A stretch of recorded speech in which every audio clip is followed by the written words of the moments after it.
What's up, everybody? Matt Gajewski here, back again with the Stochastic DFS channel. And today we are talking NFL preseason.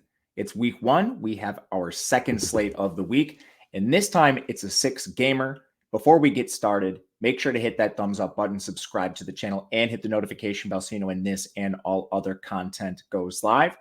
And big deal for you guys, as you can see on the screen if you are watching on video, you can get 50% off your first week of any DFS package when you click the link in the video description below. And I want to highlight one package in particular. It's our preseason package. It's what we're talking about on this video. Our preseason package is only $19.95 per week, which I think is an incredible value. This includes the projections for the preseason, player projections for DFS. We have preseason depth charts. These are constantly updating for injuries, playing time, nuggets from coaches, whatever it may be. And we have a premium Discord where you guys can chat and talk about everything there. And I think the biggest value add we have is the fact that everything is constantly updating, which is going to be really important today. I think this is our first big late news slate. So you're going to want to be in there, as well as checking out Live Before Lock tonight. But click the link in the video description below to take advantage of that. And without further ado, let's get into the preseason DFS plays. We're going to start at the quarterback position and really try to highlight places where I think playing time is going to be consolidated. And there's 3 in particular. One's in Miami with Skylar Thompson. Not expecting to see Tua Tagovailoa tonight. He should likely sit in this game. That leaves just 2 quarterbacks for Miami. One's Mike White. The other is Skylar Thompson. I think Mike White is pretty clearly the backup here and would expect both of them to receive around a half. Skylar Thompson's far more mobile. We actually saw him in some regular season action last year. So he'd be the preferred play, but ultimately Mike White and Skylar Thompson both going to be pretty decent looks. For New York, you only have 2 quarterbacks. Daniel Jones, not expected to play. We'll see. If he does play, I think it's probably a couple snaps. That leaves Tyrod Taylor and Tommy DeVito. Pretty clear delineation between the two. Tyrod's going to be your backup. DeVito's a third stringer. I think you probably see around a half for both of these guys. Tyrod played in the 30s in preseason week 1 last year. He has great mobility. I think DeVito's fine as a cleanup option too. He's not quite as mobile, but I think these two are going to play around a half apiece. And lastly, maybe we'll see 2 quarterbacks in Detroit. Jared Goff only played 10 snaps in the preseason opener last year. He just might sit out entirely this year. If he does play again, I think we see somewhere in the 10 snap range. Those are the only 10 snaps he played all preseason last year. They only have Nate Sudfeld and Adrian Martinez behind him. They did sign Bridgewater, but he's not going to play in this game. He hasn't been with the team long enough. So you're looking at maybe a half for Sudfeld and Martinez. Similar to the 2 previous situations, we have a runner in Martinez. He's a UDFA out of Kansas State. Very good mobility, so he is certainly someone we want to look to. At running back, a couple situations to highlight. Atlanta, I think, is going to be pretty consolidated. You're not going to see Cordarrelle Patterson. He only played 2 snaps last preseason. I don't think we see a ton of Bijan or Algier, which basically leaves us with Godwin Igwebuike and Carlos Washington Jr. I think they're both fine. I would have more interest in Igwebuike just with his preseason prowess shown in recent years. Miami's not going to have Jeff Wilson or Raheem Mostert. That leaves 4 healthy backs on the roster. One of them is Devin Achane.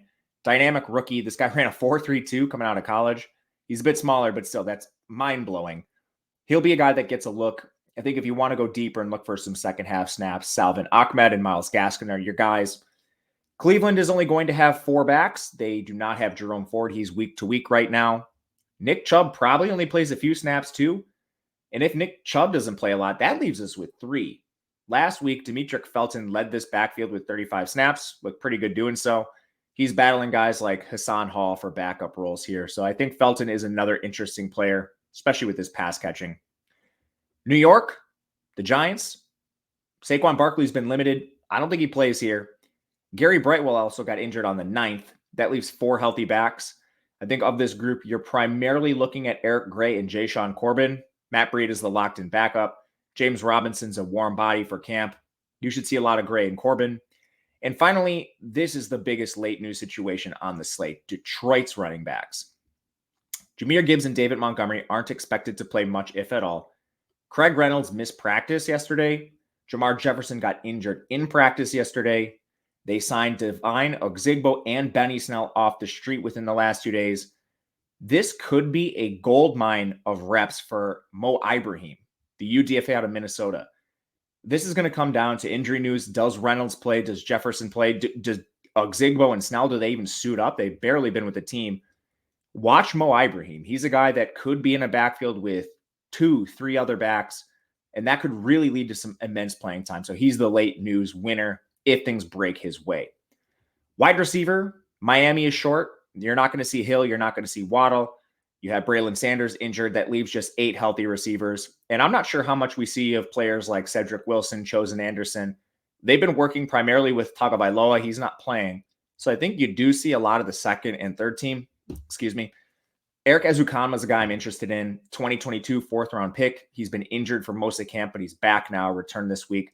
He's battling for a roster spot with guys like Freddie Swain, River Craycraft. All players I'd look at with Ezukanma as a priority. Tampa Bay only has 8 receivers. You're not going to see veterans. That means no Mike Evans, no Godwin, probably no Russell Gage. They're evaluating some deep guys. Raheem Jarrett is a player, UDFA out of Maryland, ran a 4.44 at 6 feet, 190 pounds. He's competing with Devin Tompkins, David Moore, Trey Palmer.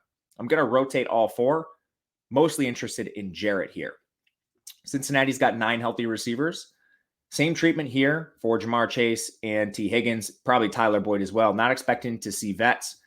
That leaves just 9 healthy guys. One player they're looking at hard here is Charlie Jones as the backup slot.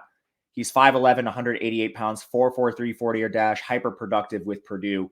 You'll see him on the field with Andre Iosivas and Kwame Lassiter quite a bit here.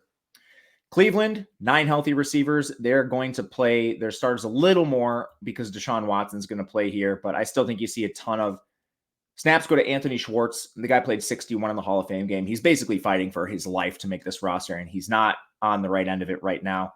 If you don't play Schwartz, Mike Harley played 39 snaps. Tillman was at 36. You're going to see a lot of them too, but Schwartz is a guy they're really evaluating after he was a second-round pick who's completely flamed out. Detroit has 10 receivers.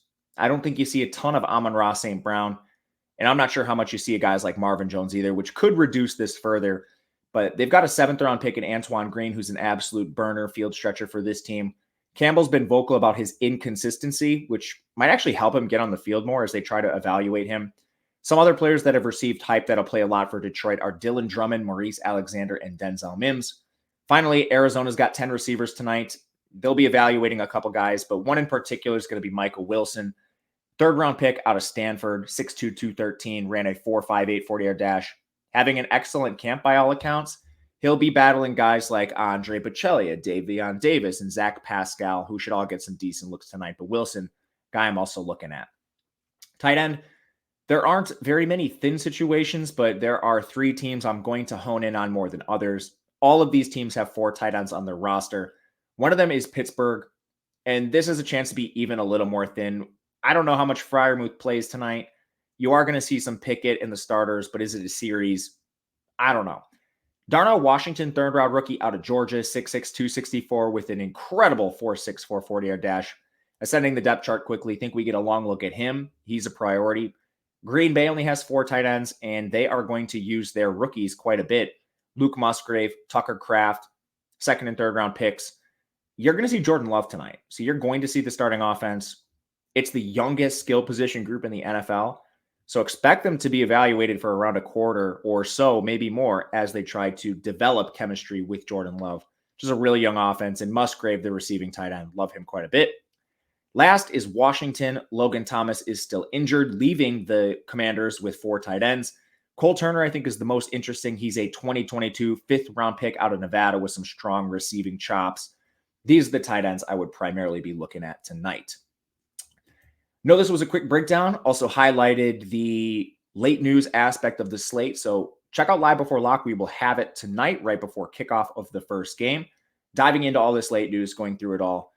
But on the way out, if you want to follow, my name is Matt Gajewski. I am on Twitter at Matt_Gajewski. Hit the thumbs up button on the way out. It helps a ton. And otherwise, we'll see you guys tonight as well as tomorrow for another 6-game slate. Good luck.